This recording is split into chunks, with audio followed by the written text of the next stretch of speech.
2 weeks before the attack, just days before Kabul fell to the Taliban, we were in touch with a senior ISIS-K commander who said the group was lying low and waiting for its moment to strike. Words that turned out to be eerily prophetic. So this commander has said that he'll do an interview with us at a hotel here in Kabul, and he says it's no problem for him to get through checkpoints and come right into the capital. To prove his point, he let us film his arrival into the city. Abdul Munir, as he asked to be called, is an ISIS-K commander from Kunar, the heart of the terrorist group's operations. He agreed to talk on the condition that we disguise his identity. In a Kabul hotel, he told us he's had up to 600 men under his command, among them Indians, Pakistanis, and Central Asians. Like many of his foot soldiers, he used to fight with the Taliban, but says they've fallen under the influence of foreign powers. We were operating in Taliban's ranks. However, these people were not aligned with us in terms of belief, so we went to ISIS. Do you think they're not strict enough with their implementation of Sharia? You see, they can't present one example where they have enforced fixed Islamic law punishments, where they have cut off a thief's hand, have stoned to death an adulterer, have stoned to death a murderer. They cannot enforce fixed Islamic law punishments because they are under other people's control, and they implement their plans. So we do not want to implement someone else's plans, and we only want to enforce Sharia. If anyone gets along with us on this, he is our brother. Otherwise, we declare war with him, whether he is Talib or anyone else.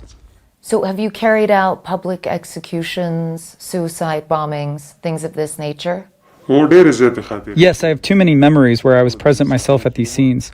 One memory is that the Pakistani Taliban had come to the Nazia district, and during the fighting we captured 5 people. Our fighters became overexcited and we struck them with axes.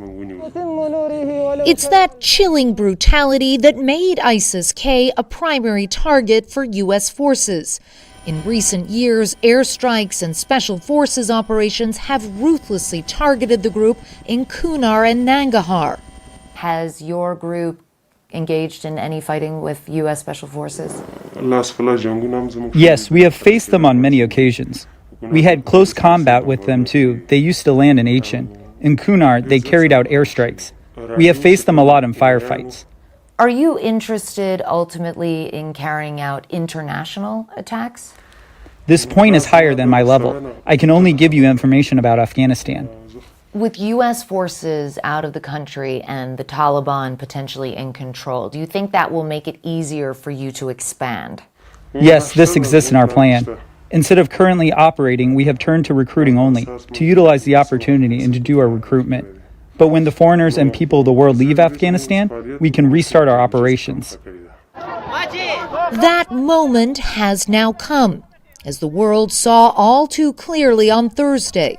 A brutal attack on an already battered country, and a threat that is not going away as U.S. forces complete their withdrawal.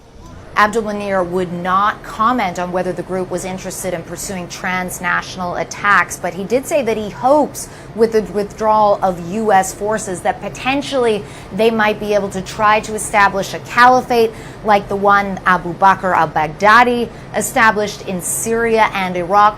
Now, most terrorism analysts say that ISIS-K is at least 5 years away from potentially being able to launch international attacks. But this bloody attack on the airport certainly raises very real questions about the Taliban's ability to control groups like ISIS-K and whether Afghanistan could once again become a safe haven for terrorists.